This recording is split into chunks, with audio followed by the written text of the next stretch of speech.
resources and on the resources of our foreign missions, and we also publish that on the pages, expert pages of our diplomats. So I recommend our citizens to please monitor our accounts in social media. We try to aggregate all the information that we receive to simplify the monitoring process. Some families are not yet united, they have to share information. I think it's very useful for tour agencies and other actors. Of course, one has to take into account all of this. You have to take preventive measures and not visit potentially dangerous areas. Please follow the instructions of local authorities, go ahead to shelters if necessary, and be guided by recommendations of airliners. And personally, I would add to that the following. I would make the following statement. I'd like to turn a request to everyone who is listening to this.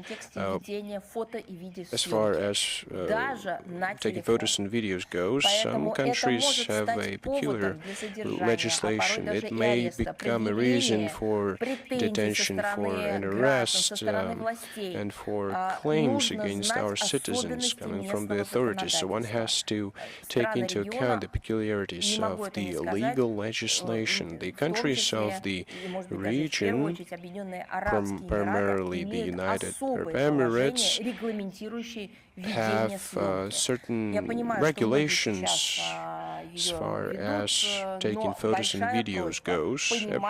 Now, many people take photos and videos, but you have to understand what the internal legislation is about regarding these actions, so please do not complicate the situation even further. It refers both to journalists and to normal citizens, to tourists. If that's all, we move on to Anna Dolu. Yes, we are here. Congratulations on the 8th of March. We had two questions. First, you responded in the first part, and the second on the negotiations between Russia and Ukraine. Do you have a date or the platforms for negotiations? You're aware of our concept. The negotiations are being commented upon, but not as an idea or just supposition, but when the negotiations are really taking place and the delegation composition is set, and the head of it is Medinsky, who is authorized to give information about the negotiations. As for the time and place of the potential next meeting, or we can identify it further, which round it will be. The information will be given later, and you are well aware that it will be given to the media, because Medinsky never forgets the journalists. Thank you. Do we have Ria with us? Yes, good afternoon. Congratulations on the upcoming 8th of March, and congratulations to the colleagues. We have two questions today. The reports have recently emerged indicating that the situation in the Middle East has had no impact on the delivery of Patriot missiles to Ukraine. How do you assess such an approach by Western countries under the current circumstances? As far as I know, the Kiev regime emissary and its Western sponsors have long been lobbying the authorities of the Persian Gulf state with a view to arranging the transfer to Kiev of their available air defense system and corresponding missiles to no avail. Now, among the Gulf monarchies themselves, in light of recent events, a shortage of such systems has emerged, and Germany previously announced that Berlin had no reserves of Patriot systems available for provisions to Kiev. We do not know whether they do not have the reserves at all, or just are not ready to continue this type of negotiations with Zelensky. And there are no grounds to believe that the current international situation will significantly diminish the efforts of NATO countries, primarily European nations, aimed at perpetuating the conflict and further supplying the Kiev regime with arms and military equipment. Russia will, in any case, respond timely on all emerging threats. And the second question, how would you comment on the information that Yerevan requested the EU for the deployment of a rapid response team to the Republic to counter hybrid attacks? Thank you. Before I start answering your questions, one of the main distributor of this news was the radio affiliated to government and authorities in Armenia. There is an office of this editorial, and interestingly, it possesses the letter of Ararat Mirzayan from the Ministry of Foreign Affairs of Armenia. I think this is one and the first of hybrid threats. Among the hybrid threats, maybe they somehow robbed this information from the radio station. As for the essence of the question, the deployment of such a rapid response team, as you said, to the Republic, is a projection of the Moldovan scenario onto Armenia. Journalists from this publication know that last year, a European contingent operated in Chisinau to assist the authorities in countering Russian disinformation. And we have witnessed their work in defending democracy. Firsthand, inconvenient information resources and content were simply blocked by these specialists without providing any legal justifications. Democracy were suffering greatly, but nobody just looked at it. Apparently, to ensure freedom of speech desired by Brussels, the information space was purged of virtually everything related to Russia, despite the fact that it was the information needed by the citizens of the sovereign country, but they were deprived of it by the rapid response team. Active experience of other countries demonstrates profound involvement of EU experts during the pre-election period, as well as in the context of a potential constitutional referendum, is unlikely to strengthen Armenian sovereignty. Quite the contrary. We spoke with Ministry of Justice. We note the comment of the Armenian Ministry of Justice that it was not going against the sovereignty, and we are also confirming our readiness to send the same group in bilateral contact with the Republic. CIS, we recall, also has the potential to do this, and Yerevan has always the opportunity to approach the Executive Committee of the Commonwealth, and they, I'm sure, would not negate this help. Sputnik. Sputnik is here, correspondent from Radio Sputnik. Also would like to congratulate you on the upcoming 8th of March, as well as our colleagues. One question, can Moscow be a mediator to the conflict between US, Israel and Iran, considering highlight the contribution of our country in resolving Middle East conflicts. Russia is actively engaged in diplomatic activities. On the 2nd of March, the President of the Russian Federation held telephone contacts with the leaders of a number of Gulf countries, the UAE, Mohammed bin Zayed, the Emir of Qatar, Al Thani, the King of Bahrain, Al Khalifa, and the Crown Prince, as well as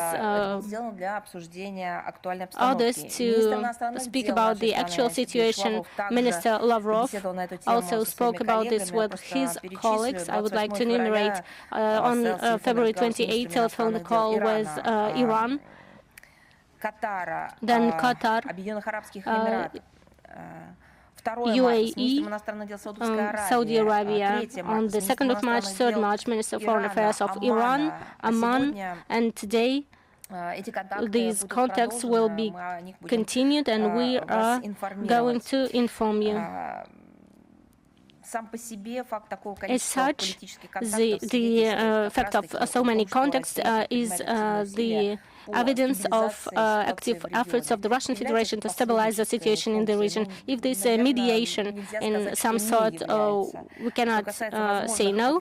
As for the mediatory efforts as such by our country to help a certain state, I invite you to read the reports of the presidential office after the telephone calls, when he says that we never say no when receive the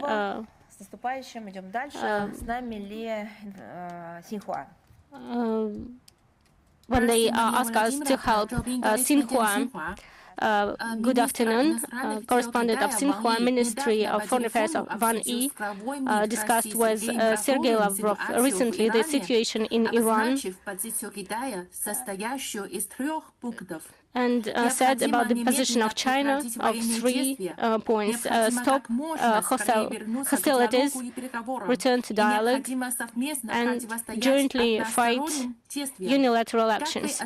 How do you assess the position of China? Moscow and China always followed the position on Iran during all these years or decades. In the joint statement after the summit in May last year, they demonstrated that the two sides are ready to act together to help stabilize peace and stability in the Middle East. But unfortunately, the readiness to compromise is not seen, and we are witnessing the aggression in the Middle East that is threatening to destabilize the situation. In general, Russia and China are maintaining cooperation in different bodies, including the UN, and demonstrated the similar positions during the emergency meeting of the UN Security Council on the 28th of February. The exchange of opinions is also conducted on the highest levels. The leaders of our countries recently spoke, and they condemned the aggression, the massive attacks of Washington and Israel against Iran, and called to stop the hostilities, underlined the necessity of political and diplomatic resolution of the conflict in Iran. I can assure you that the foreign agencies of the both countries continue to dialogue closely on the situation in the Middle East in accordance with the conditions and the instructions given by the leaders of China and Russia in the spirit of comprehensive partnership and strategic cooperation. Thank you, and I congratulate you on the upcoming 8th of March. Thank you. Media Corporation of China. I join the congratulations to all women and colleagues.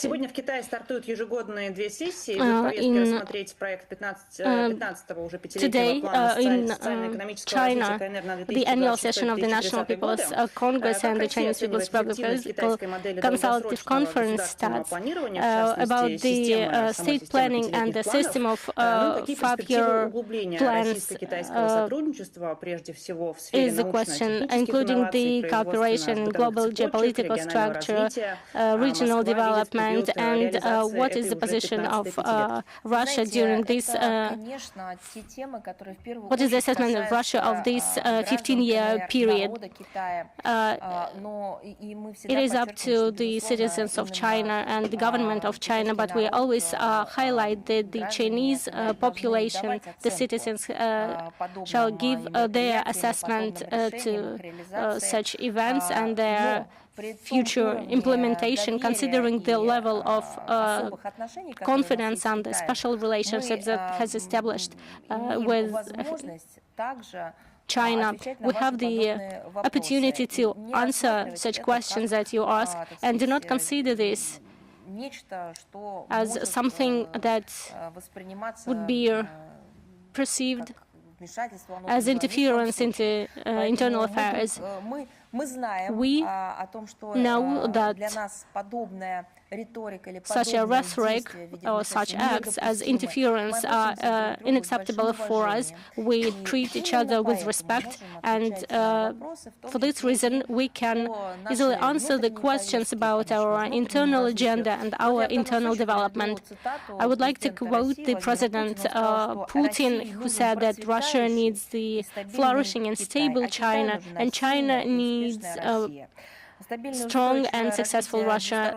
The development, bilateral development, is based on mutual respect and mutual understanding, consideration of interests to strengthen national economies and prosperity of the population of the two countries. Russia is a strategic partner of China and welcomes the development of comprehensive development of the country. We are sure that the decision taken during the meeting will help improve the potential of the Chinese Republic and increase cooperation between the two countries in industrial sphere, in educational and agricultural spheres, in scientific, and of course we're interested in deepening cooperation in transport, energy, financial sphere, intensification of humanitarian linkages between our countries, and we wish our Chinese colleagues a successful celebration of the session of the Council of the CPPCC. Thank you very much. Also, congratulate you on the upcoming 8th of March. Reiter is here. We join the congratulations to the colleagues from our colleagues of the media, and the question is the following. You already answered the question partially when answering the question related to risks of attacks against Iran, and what about the depleted uranium that is located in Iran, and what are the radiological risks? What are your assessment? How high are those risks? Wonderful question.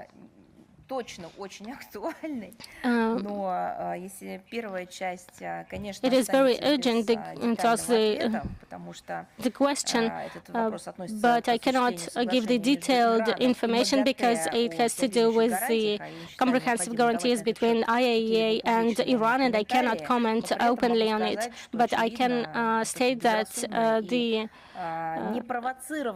non-provoked American-Israeli aggression against against Iran that is accompanied by the attacks against energy infrastructure on the territory of a sovereign state created serious impediments to implement the verification functions in Iran. And of course, we expect that the authorities of IAEA will find the opportunities to respond to lawlessness on behalf of US and Israel, and will give the unbiased assessment to the situation.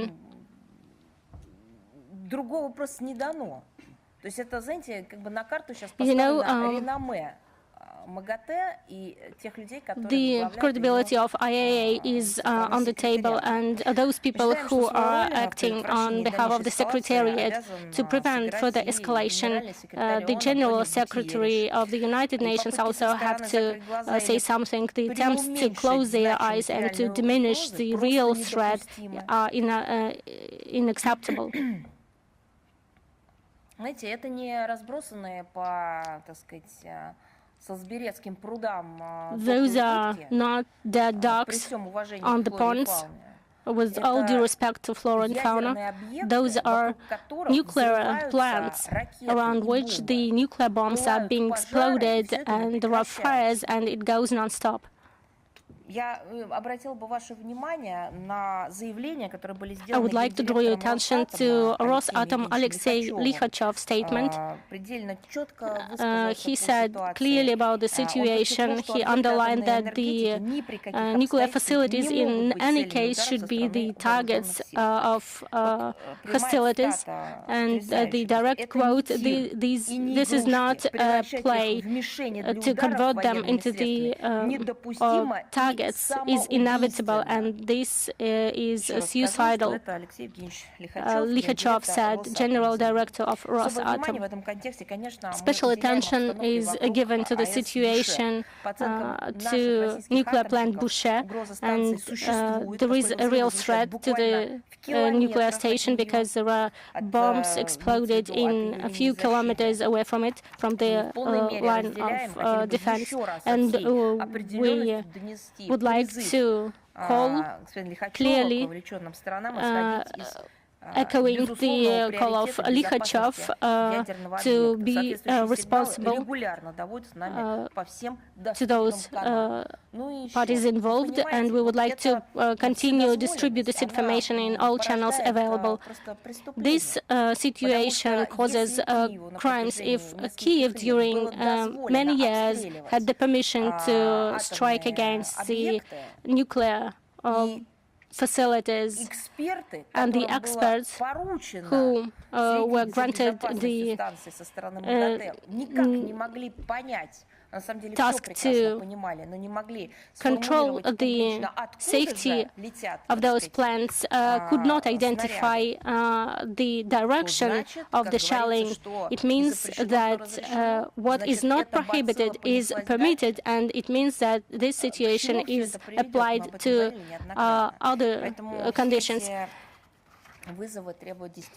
All those threats need the comprehensive response. It requires concrete steps of the whole international community. We're talking about concrete steps. Let's start with the assessment and a unbiased and objective assessment of what's happening. Just look at what is occurring now. In the Gulf, tankers floundered. Well, who should have suffered from that?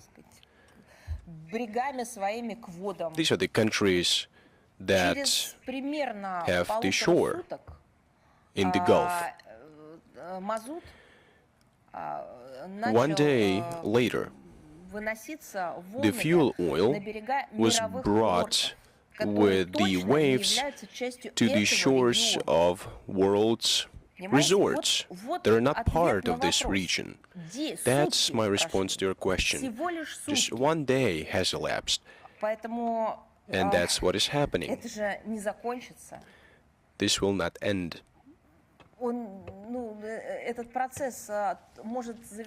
This process can be concluded only once the world community will act united and will say no to such actions. I've just talked about the fuel oil, and that's my responsible answer because our country faced such a challenge due to a catastrophe on the Black Sea shore, when our citizens and our competent bodies, volunteers and experts fought for the safety of the Anapa shore, and we know what it was like, but it was unintended event. But what we see today is something that is happening to the tourist zone and adjacent territories. Instantaneously, the fuel oil will become a part of this tourism cluster, let alone nuclear and radiological consequences. And one would address the repercussions for decades. Just remember Fukushima. Sorry for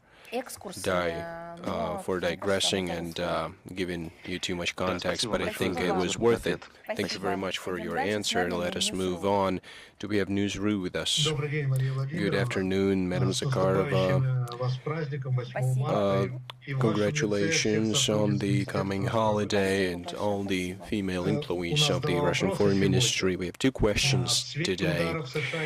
Taking into account the strikes of the U.S. and Israel on Iran, the Iranian retaliatory strikes, as well as statements of the U.S. and namely France, Germany, and Great Britain on the containment of escalation and readiness for defense measures against Iranian missiles and drones without direct participation in offensives. What's the Russia's stance on the risks of engaging European countries in the conflict, and what's the potential consequences for Europeans and potential consequences for the global energy security and stability? It is an unprecedented, tragic development in the Middle East. It has demonstrated the inability of the European Union to play any significant role in international affairs. I'm not talking about a constructive role that can be played by them, an active role, any role for that matter.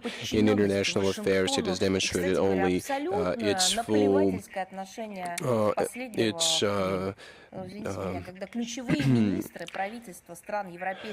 its role in the relations with Washington.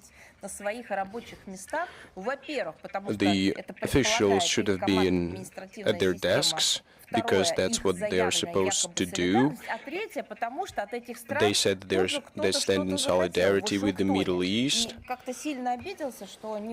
and they hold grudge now against the responsible ones, but they were on the beaches and couldn't escape the situation. The European Union countries did not provide a unified answer to how to react to this crisis, how to settle it. We saw a reaction supporting what? Supporting the bombing of the school, killing of 165 girls. The photo of their tombs indignated those and surprised to the very core those who had seen everything. Instead of expressing sympathy, condolences to the families of the deceased, which everyone could do, regardless of their position, they just did what they did. They joined the collective unconscious. They presented a statement containing a traditional criticism, critical remarks against Iran. They did not even mention the U.S. and Israel that initiated an unprovoked act of aggression against Iran. It's the modern interpretation of Hiroshima and Nagasaki. nuclear bombs were dropped on Hiroshima and Nagasaki, not by the US, they were just dropped from the sky by whomever. The lack of unity does not exclude the possibility that separate members of this community will act on their own, independently defining their role of engagement in the conflict. Of course, we have also noted a flagrant cynicism of Ursula von der Leyen with regard to the assassination of Ayatollah Khamenei. He was a legitimate leader elected by the people of Iran. She said that the people of Iran have now acquired, and I quote her, a new hope for their future. She just justified the physical assassination of a legitimate leader of a sovereign state. We're talking about the annihilation of the supreme leadership and the civilians of this country. Who did she address these words to? To the burial procession that buried the children, that they acquired some kind of a hope, a new hope for their future. What about their old hope? Did they just bury their hope with the children that lay in the ground? It's terrible. One can compare it with what Nazis did during the World War II. Goebbels, Dr. Mengele, gas chambers, purses made of people's skin, it's pumping blood out of children's bodies. These are all similar things. When you see burial ceremonies of children, you start saying that the society has now acquired a new hope for the future? What?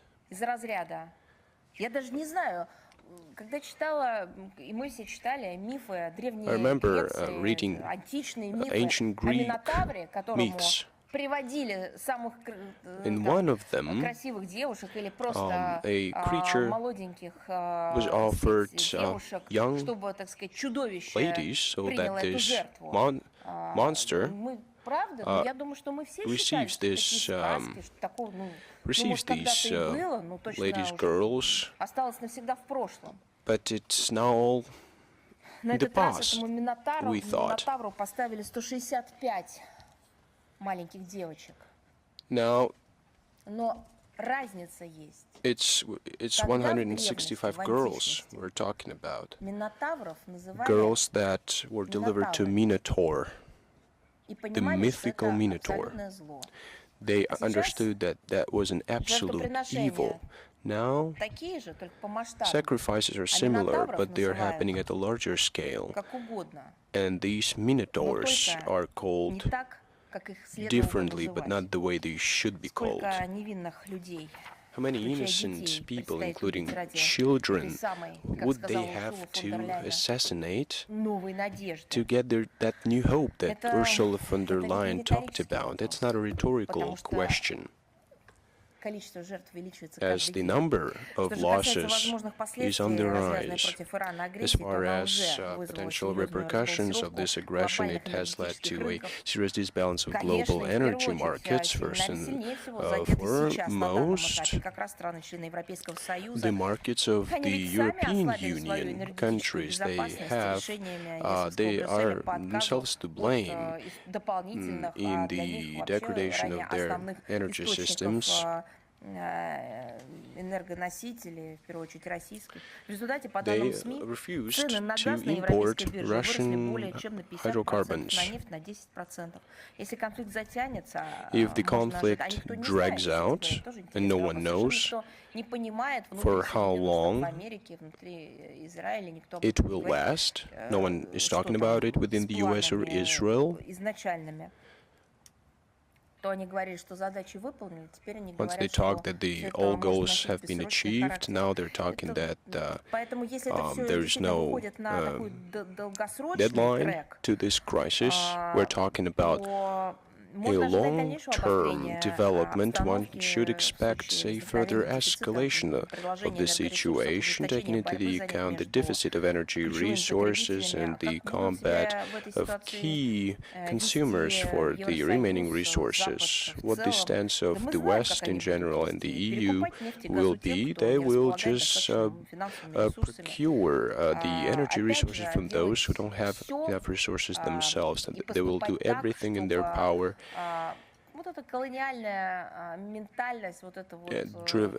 driven by the colonial mentality. They will do everything to dominate. Who will suffer? They're not interested in it. The global south will suffer. That has always been used by the West to for enrichment.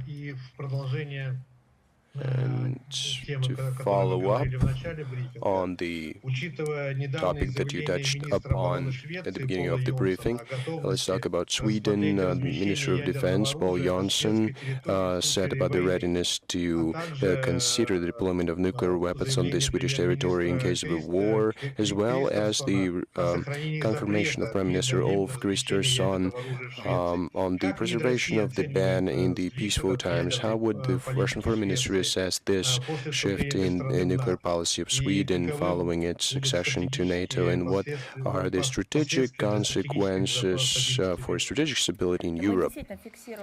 We have recorded these statements and the statements that I talked about by France, Britain, and Germany, statements of Poland, and we have recorded and taken into account these statements, but it is now evident that these plans of Sweden with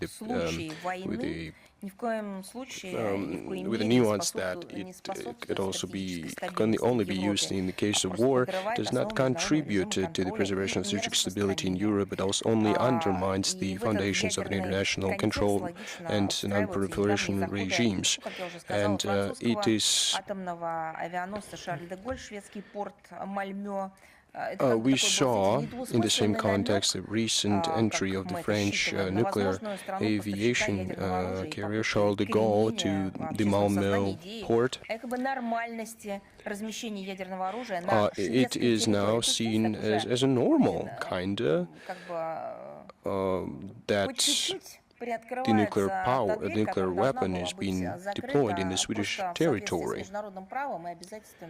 The international law and obligations say that it should not be happening. These intentions totally are part of the continuing process of voluntary intention of Sweden to refuse any national sovereignty. They're delegating their rights to make key foreign policy decisions. As far as the deployment of nuclear weapons in this country goes, this question will not be put on a national referendum in Sweden. They are very keen on commenting other countries' referenda, but they cannot do the same with their own referendum. Historically, European countries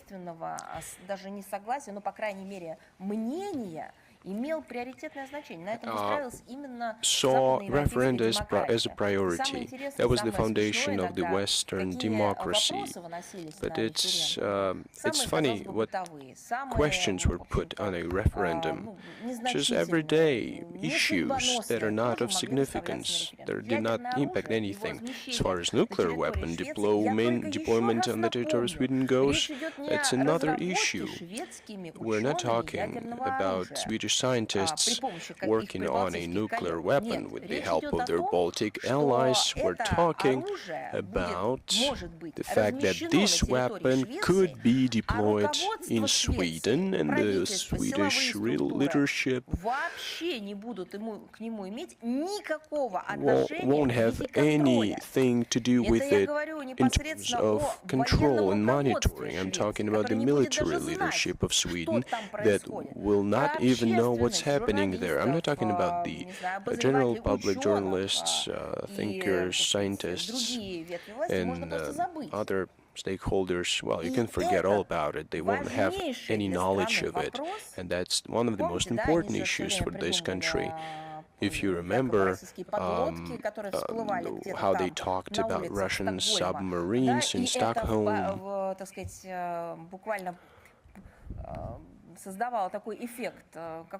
it created an effect of a panic. Now, deploying nuclear weapons on your territory without having any public or expert control over it, they don't even have the right to ask a question, what's happening to these weapons? You're just not the onlooker, you just turn into a victim. What's the term that they use in the West? What kind of damage? Collateral damage. That's what they call it. So you don't even ask your own population, are you ready for such policies, measures? Do you want that?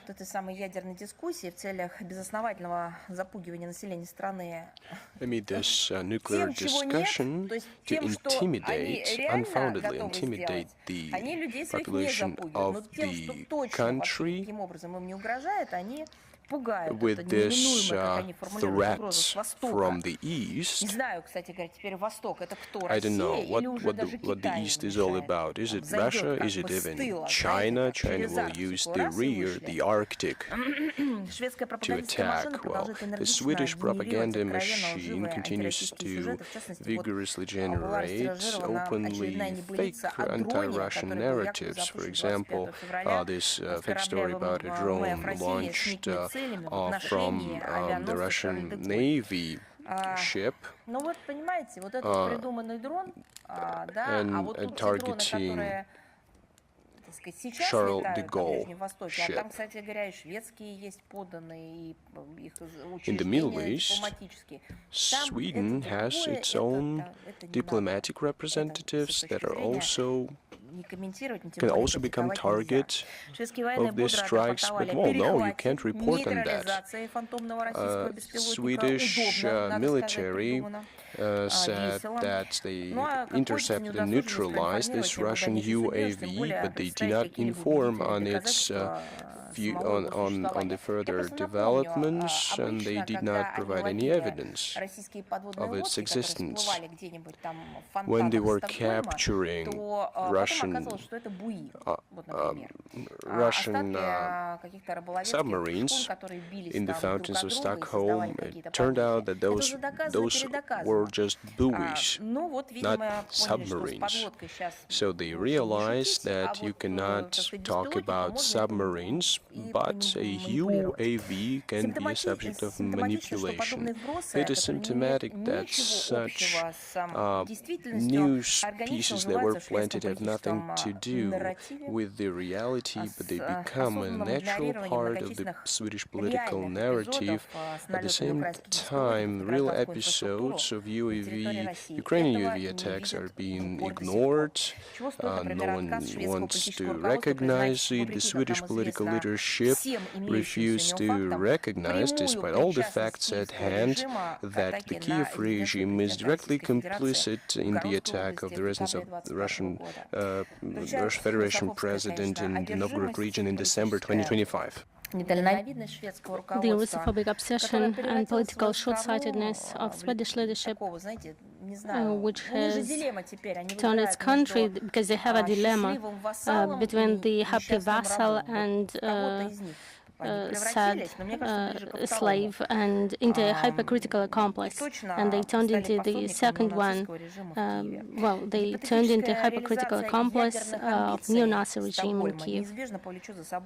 This obsession are dismaying. The hypothetical realization of Stockholm's nuclear ambitions will inevitably entail corresponding adjustments to Russia's nuclear deterrence strategy, with all the attendant consequences for Sweden. And I remind remind you, because before, together with the whole world, we used to appeal to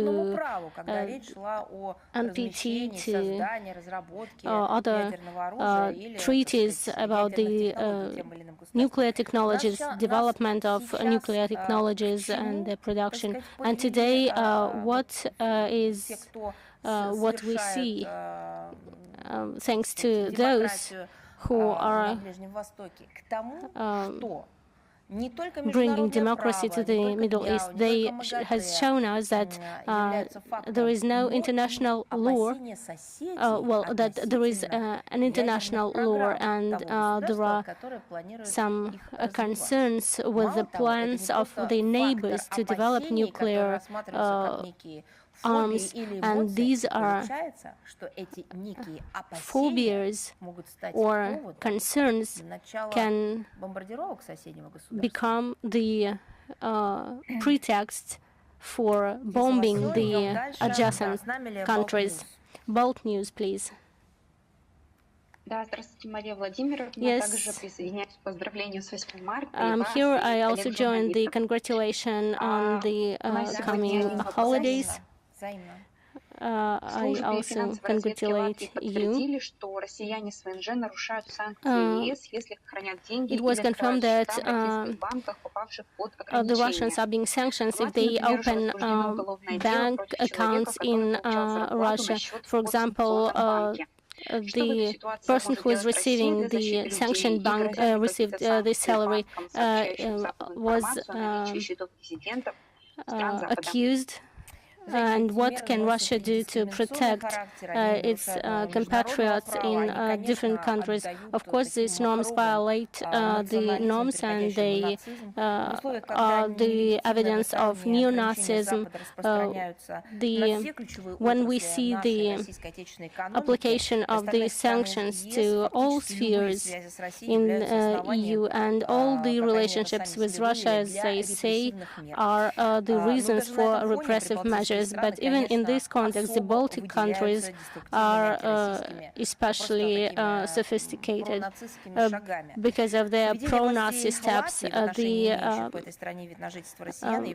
authorities act in such a way that flagrantly violate the human rights.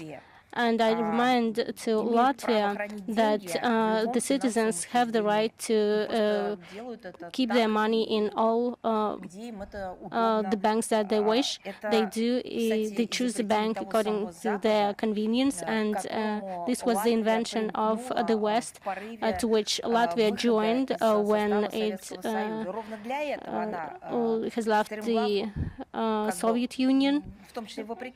And contrary to its own national interests and national identity, it ran to join the ranks of the European Union in order to give people the opportunity of free choice, to give them the opportunities and for the operators to grant the freedom, and to give all the opportunities to freely evaluate the situations. And not even 30 years passed when they started to apply the worst limitations to those basics.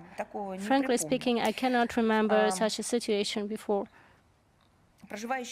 Those who live in Latvia are compatriots considering their age, because we are speaking about old people, and in most cases they just do not know about the illegal application of sanctions against certain financial institutions. And the criminal cases that are initiated against the person who is using the sanctioned bank cannot be viewed differently, cannot be considered other than a violation of international norms. The civilized democratic state that is caring about its citizens shall not apply repressive measures, but help people and explain the situation, protecting their reserves. And in modern Latvia, we cannot speak about the freedoms and protection of rights. This is a repressive regime that suppresses all conceivable and inconceivable human rights and freedoms. And I remind you about the federal law of June 4, 2018, that the foreign banks do not have the right to provide the information about their clients and the operations they realize. And there is a federal law of the October 14, 2025 that stipulates that EU does not fall into the list of the countries with which we exchange financial information. Next, please. Одинцова Daria, Известия. Have today a number of questions to you. Trump believes that Cuba is the next target. The president also stated that overthrowing the government there could place him above Reagan, Carter, or Nixon. Does Russia use such statements as an element of political pressure as the real threat to regional security? Do you see the Doctrine Monroe revival signals, and is Moscow ready to provide support to Cuba if the pressure from Washington strengthens? I would like to distribute the accents in your questions. I am not going to comment the race between the presidents died and those who died and those who live now, and we provide to Cuba assistance for many years. We have strong fraternal ties with it, and we were always advocating for the right to develop in accordance with their own path of development identified by their citizens to protect their national interests, considering the fact that Cuba has always demonstrated its respect to international community and have never been the aggressor. And it has never given the opportunities to doubt it. Our cooperation is multilateral and is based on political support from both countries. We always say that this cooperation is not the detriment of certain interests, but our task is in favor of our people. I would like also to remind you that during, or maybe during already almost 70 years, Cuba is living in the situation of financial blockade, not even the sanctions. Russia, during all this period, have been providing the necessary diplomatic support at different international platforms, including in countering illegal unilateral sanctions. Cuba today is facing unprecedented economic and pressure of force from Washington. Some time ago, a few years ago, just remember, just look in the internet, search in the browser, that the soldiers were deployed in the territory of Cuba, but not to capture the country. They were not servicemen, they were financial operators. There were a lot of flights.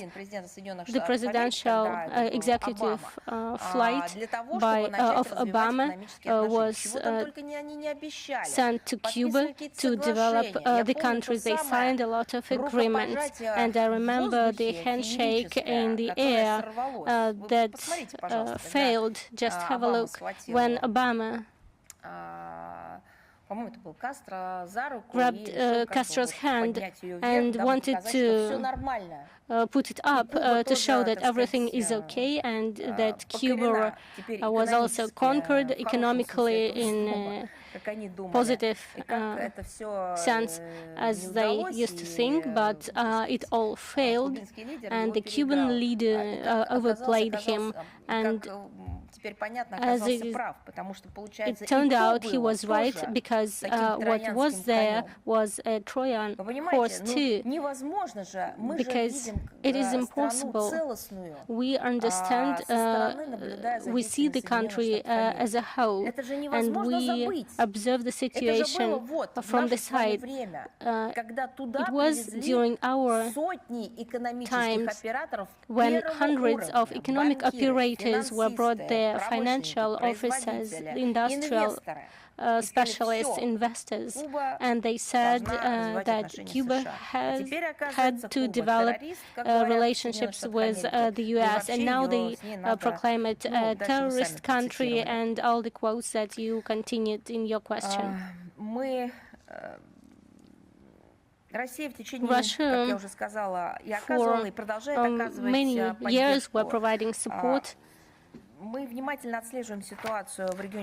to Cuba, and we observe the situation in the Latin American and Caribbean region, and the increase of the tensions. There is a security strategy of the United States of 2025. There are some provisions that we have commented upon, and you probably have seen that some accents are moved to Latin America that has to do with Doctrine Monroe, amended by Trump, and this is a direct link to Roosevelt amendment of the doctrine of the 26th President of the United States, who proclaimed the right of Washington to interfere in the Latin American territory to stabilize the situation inside that or another state of Latin America economically. Of course, it was concerning for everyone, and we call upon the diplomatic resolution of conflicts, and we are sure that the language of sanctions is counterproductive. On our part, we do not accept the attempts to impede the development of Cuba in this complicated financial situation of blockade that has been lasting for more than 70 years.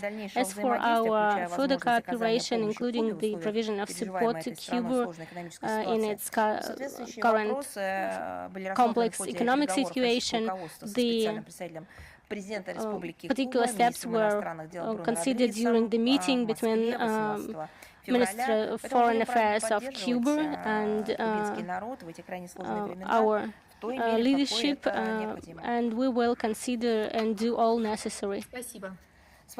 Thank you. Голос Отечества.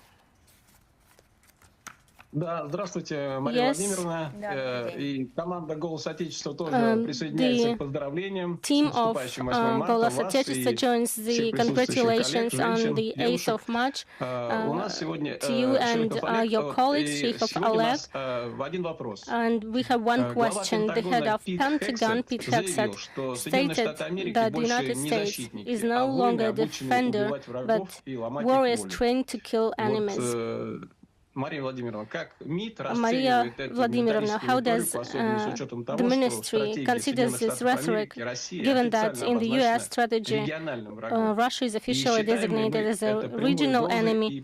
Do we consider this as a direct threat and preparation for escalation? I do remember perfectly that some children of today's leaders used to say that Biden is their enemy. Are they ready? How was what they said to kill enemies and to apply their skills? This wording is not what I invented. By the way, this is about the rhetoric.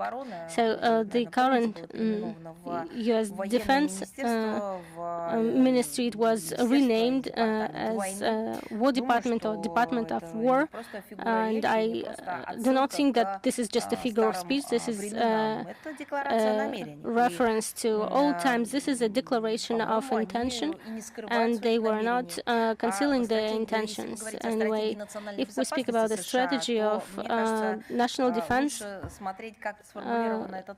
system of the United States, I would advise you to refer to primary sources. In its latest version, it is characterized as Russia is characterized as a persistent but manageable threat to NATO's eastern members. There is no mention of any regional enemy. Once again, even though it is a rhetoric, but the fact is important. We have repeatedly noted the reduction of grade of rhetoric and the confrontational tone, and we will be guided by the concrete actions, not words. Посольская жизнь, please. Здравствуйте, Мария Владимировна. Good afternoon, Maria Vladimirovna. Good afternoon, colleagues. I congratulate you on the upcoming 8th of March and all the women, ladies who are present here. How does Moscow assess reports that North Korean leader Kim Jong-un has offered Iran missile systems and other military technologies? Is it considered that such actions could affect regional security, and how is this factored into Russia's foreign policy position in the Middle East? I have to specify this information because I haven't yet seen it, and will come back later with the answer. As for regional security, if we speak about the Middle East, is it what you are asking about, right? Our calls are very clear, and they move from one discourse to another, and we're not speaking about the de-escalation, we're speaking about the complete end of hostilities, and we call upon the beginning within global de-escalation, the beginning and transition to political and diplomatic means of the resolution of the conflict. But as for the first part of your question, I will specify this information later. Do we have Ross Media?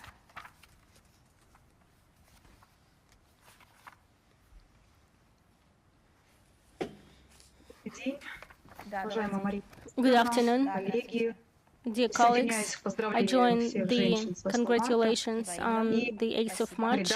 Thank you. And I'm Zakharova Alona, editor-in-chief. And the question is the following. Against the backdrop of Iran's retaliatory strikes, which have already affected the territory of UAE, Qatar, Bahrain, Kuwait, with American and British forces, how does Ministry of Foreign Affairs of Russia assesses the risks of further expansion of the geography of the war? This is what we have forecasted. It was not easy to calculate because no one mentioned the operations or those declarations that have been made were providing information for this to happen, but we know how this begins and how the situation may develop, and we spoke about all of this. So we comment this not as a fact that we witnessed, but as a warning that we made before. Let us add some information to the list of countries. We're talking about Oman, Saudi Arabia, Iraq, Jordan.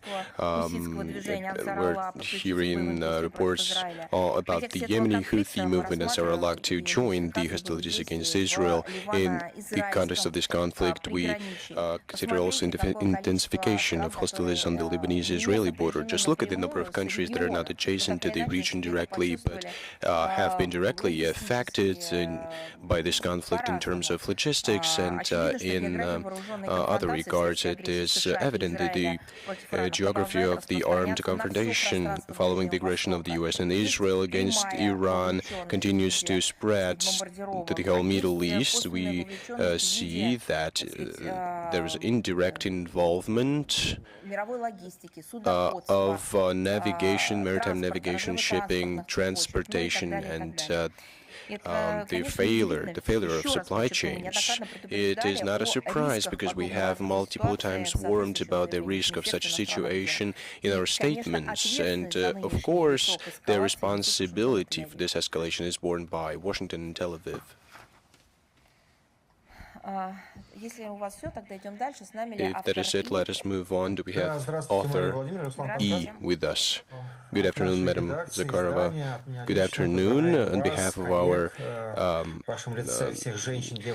media outlets, we would like to congratulate you personally and all the female employees of the Ministry of Foreign Affairs on the International Women's Day.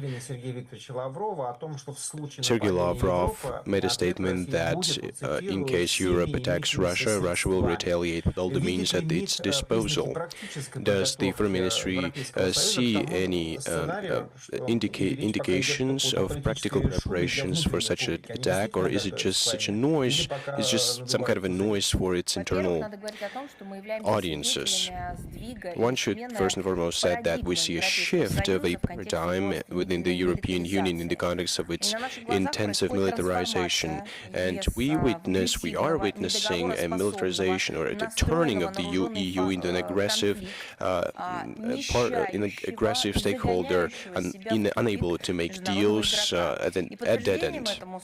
A confirmation to this is an unprecedented financial contributions to the military-industrial complex. They are contributing to the course of the strengthening of its eastern flank.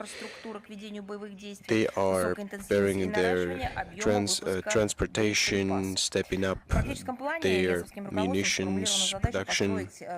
The EU has instructed to construct by 2030 a European defensive union and to achieve the defensive capability that provides for the creation of a necessary potential for such actions. One should ask, do their populations understand what their leaders are engaged in? I don't think they do. To justify the increased military spending, the leaders of the European Union countries integrate narratives of an increased possibility of a large-scale conflict with Russia in the short term.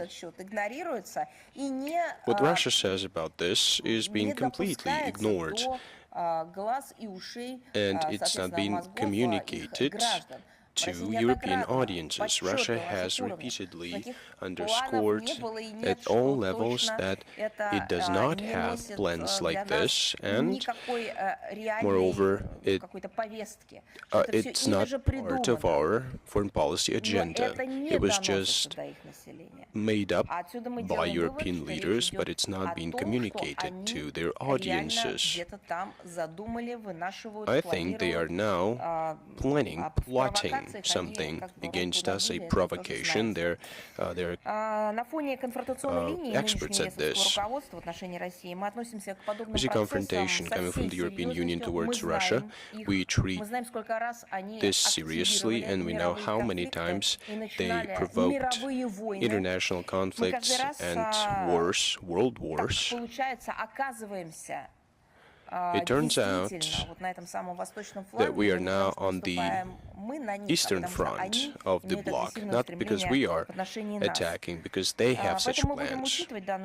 They will take into account this shift of the European Union when we are formulating our foreign policy and our war planning, including the program of modernization of all kinds of weapons and military equipment. Thank you very much. We have another question. This year, Russia chairs the CSTO under the banner of collective security. Under the banner of collective security in the multipolar world, is Russia ready to use all the potential of the CSTO, even harder as a response to the plans of the U.S. to strengthen its military presence in a couple of regions from the Middle East to Central Asia and to Southeast Asia? I think that you have followed our comments.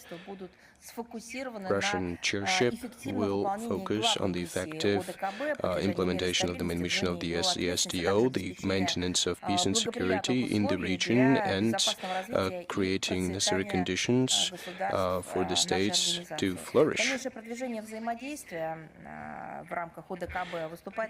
Further cooperation within the CSTO serves as one of the foreign policy priorities of the Russian Federation. It is valuable per se, and we're working on the basis of a consensus. And next, in the current year, we will take joint steps with our allies aimed at the protection of our common space from any external threats, wherever they're emanating from.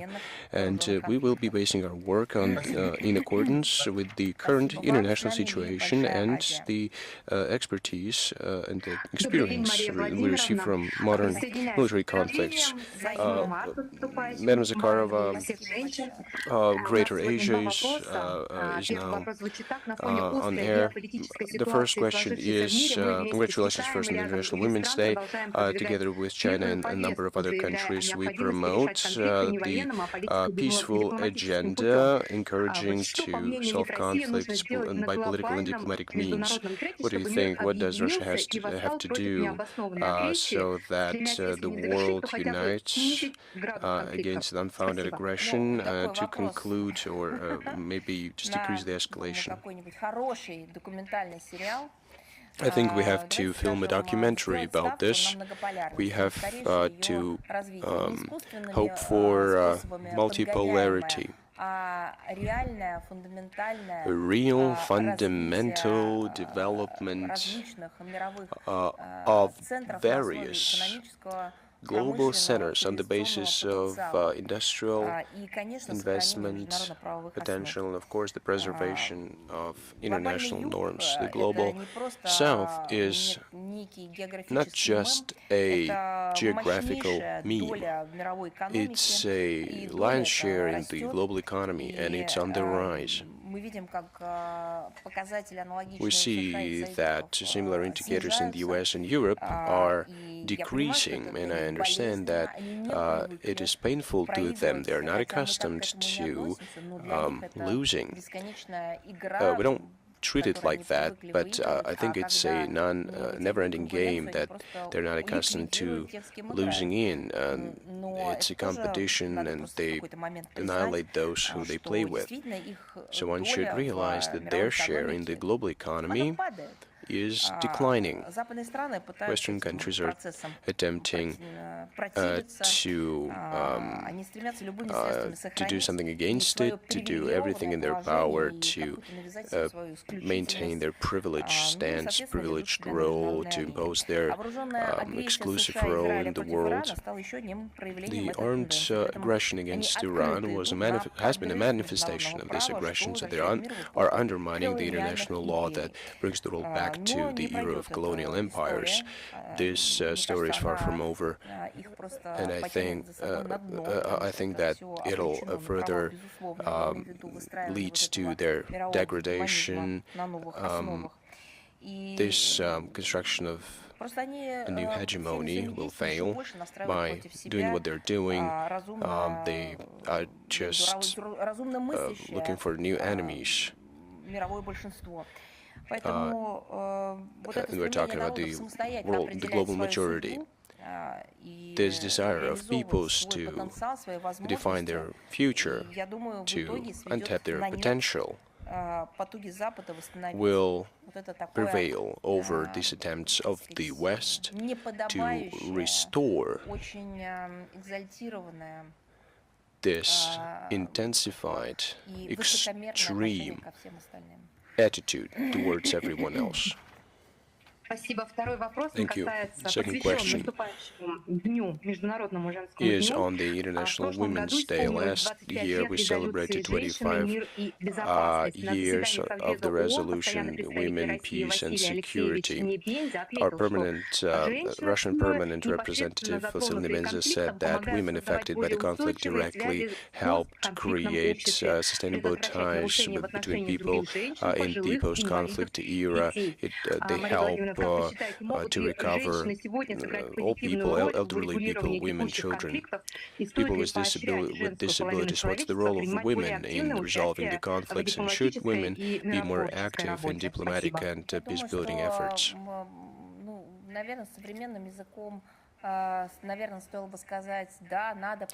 I think, of course, we should encourage that. We believe that every man and every woman has their own destiny, has their own talents given by God. They have their own path. And one should, of course, not try to prevent people from untapping this potential, especially when it comes to overcoming conflicts. Historically, our country has been prioritizing the protection of women's rights. It doesn't matter what our country is called or what political system it has in place or who's the head. Our country has always been a trailblazer in terms of promoting women's rights at the UN. Special Commission has been established within the UN and the General Assembly, the UN Commission on Peace Building, and other bodies. Since 2014, a profile since the approval adoption of the relevant resolution, it became a part of the UN Security Council agenda. In the last 25 years, a lot has been done, a lot of progress has been achieved. Women have become less vulnerable in armed conflicts. They now play more active role in peace-building efforts. Measures are being taken for that, but women continue to be one of the most vulnerable groups of population in armed conflicts. And the engagement of women into peace-building and settlement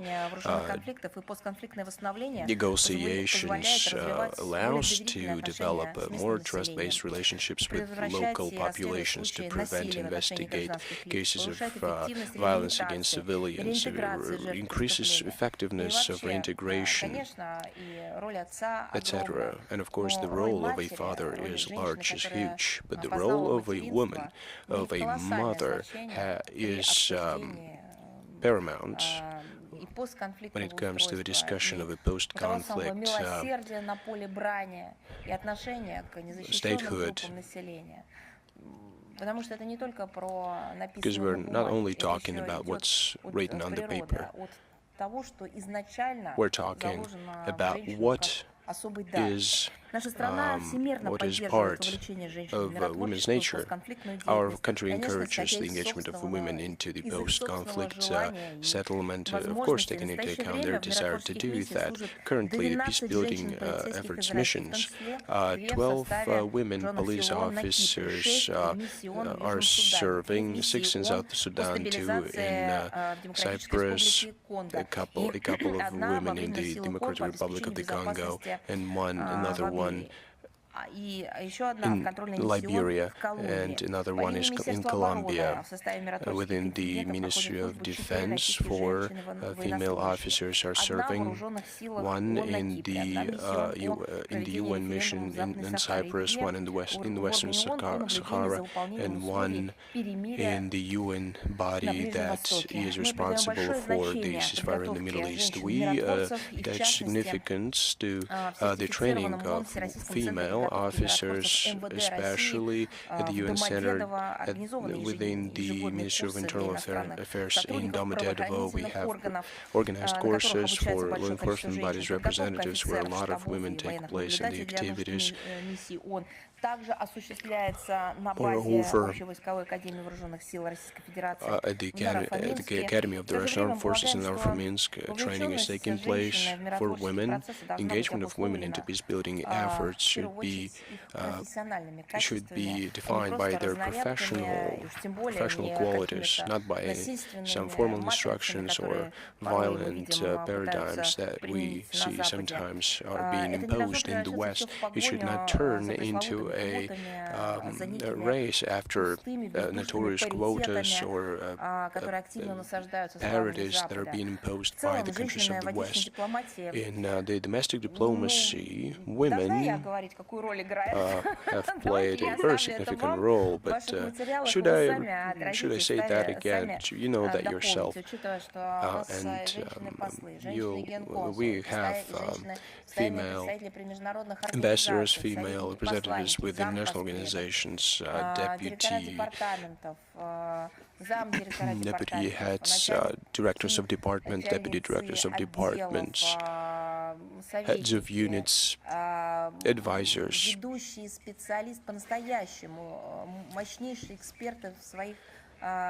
experts in relevant areas in the Department of Linguistic Support, international law, country studies, humanitarian sector, and so on and so forth.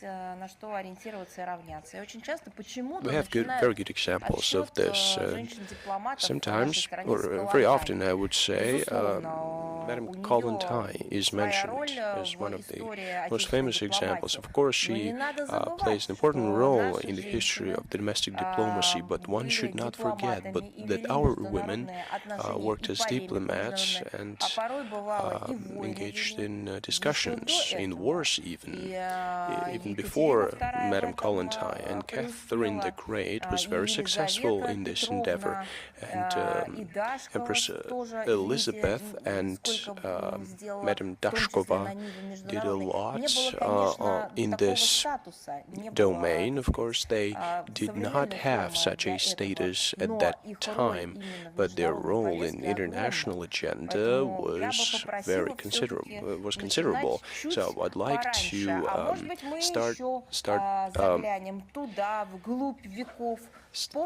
studying earlier times. We can remember Princess Olga and her international endeavors. So let's not turn it into just a formal exercise. Take historical facts into account, certain measures and steps that were taken, and we have a lot of evidence in our history records. If we don't have any questions, I'd like to say a couple of words on the eve of the upcoming holiday, taking into account that that has an international nature. March 8th is a excellent day, wonderful day, first days of spring following the winter, and I think it's very important for the whole planet at large. Our country has its own traditions. This holiday, the International Women's Day, is filled with its own content when a woman reaffirms her rights for equal pay, for equal development of her professional abilities and skills, for a genuine, in the best sense of this word, equality, professional equality, and it is strengthened by her experience and education. But at the same time, this holiday is colored by flowers, smiles, perfume, by compliments and gifts, when the men reaffirm our women's right and say that they're always on our side and are always ready to help us. They respect our professional qualities and give us a chance to be women. Currently, we remember the challenges that our country has faced so far.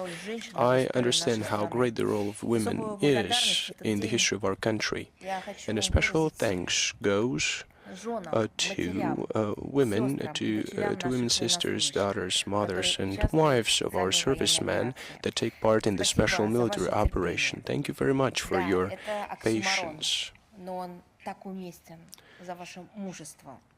It's your bravery. It's your faith. Thank you very much for waiting for our heroes. Thanks for creating special atmosphere of love and hope. Women are keepers of home, but also warriors at the front, the medicine workers, journalists, public workers, volunteers, and just indifferential people. They create our victory with their sensitive but strong hands. The professionalism, analytical thinking helps to uphold Russian interests on the international arena at the diplomatic platform to counter disinformation and fake news that over the last years have converted into the hybrid mechanisms of the Western states. And in this case, I can't but remember the role of women diplomats, those who represent our country abroad. They are at the diplomatic front, and they are the heads of diplomatic missions, specialists in their spheres, work daily to uphold the interests of the mother hand in the international affairs. Women give new life, add a light and joy, create a friendly atmosphere. And without loved women, we cannot imagine the strong family. And this is the pretext of a strong state. And in this, on this occasion, that is coming just in a few days. On this occasion, I wish all women of our country and all women of the world, for those who this day is important, I wish you health, joy, and in this context, even a good mood. Let the 8th of March give you more strength and let your dreams come true. Congratulations. I wish you all love and happiness. Thank you very much. Once again, I congratulate you all on this day and wish you all the best. Goodbye. Thank you.